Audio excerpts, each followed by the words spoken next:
दोस्तों, क्या हाल चाल दोस्तों। मैं फिर गोपाल और स्वागत करता हूं आपका ईबीएफ क्लास 12th में। दोस्तों, आज के वीडियो में मैं आपको बताने वाला हूं कक्षा 12 हिंदी गद्य यानी कि आपका समान हिंदी गद्य पाठ 1 आपका है। राष्ट्र का स्वरूप पहला चैप्टर आपका है।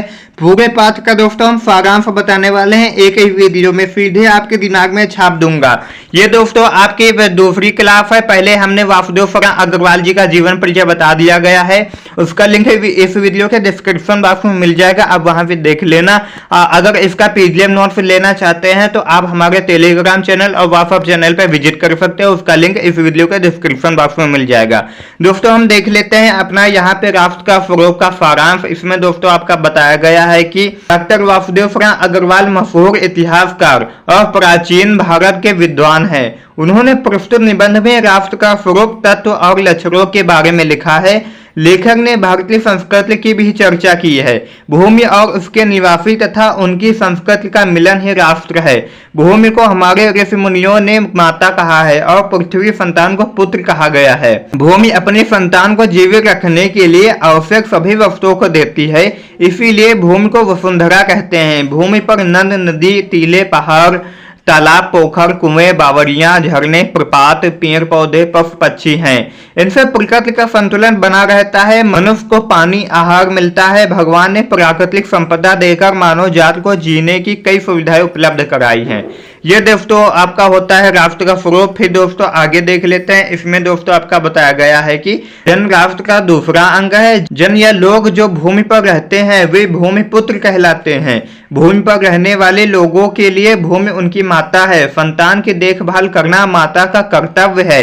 माँ की सेवा करना और उसका हित चाहना पुत्र का कर्तव्य है। इस प्रकार भूमि और उसके जन का संबंध अटूट है। भारत में भूमि को मातृभूमि, जन्मभूमि के रूप में जाना जाता है।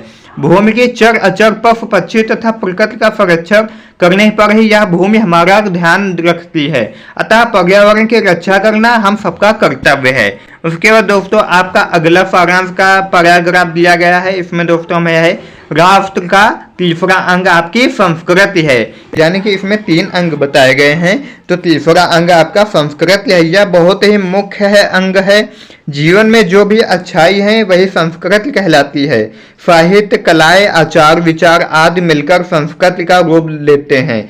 जीवन में जिस प्रकार अंतरंग और बहिरंग 2 रूप होते हैं, वैसे संस्कृति के भी 2 रूप होते हैं। खान पान, घर बार, मंदिर, मस्जिद, ये संस्कृति के बहिरंग रूप हैं। साहित्य और संगीत का आनंद, ललित कलाओं की मधुर अनुभूति इत्यादि संस्कृति के अंतरंग रूप हैं। हमारे पूर्वजों ने साहित्य, कला, संगीत, शास्त्र आदि क्षेत्र में प्रतिभा दिखाई थी। हमें उस परंपरा को निभाए रखना चाहिए।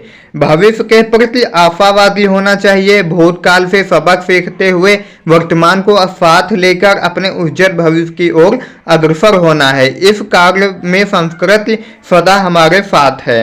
ये दोस्तों आपका हो जाता है सारांश। ये दोस्तों आपका हमने बहुत छोटा सारांश बताया है। आपके पेपर में अगर आता है तो आप लिख देना, न तो ये आपका समझने के लिए होता है। इसके लिए दोस्तों आपके पास बुक होगी, हिंदी की किताब होगी, आप हिंदी की किताब से एक बार पढ़ लेना, आपका सब कुछ डाउट क्लियर हो जाएगा, आपको कुछ सीखने को भी मिलेगा।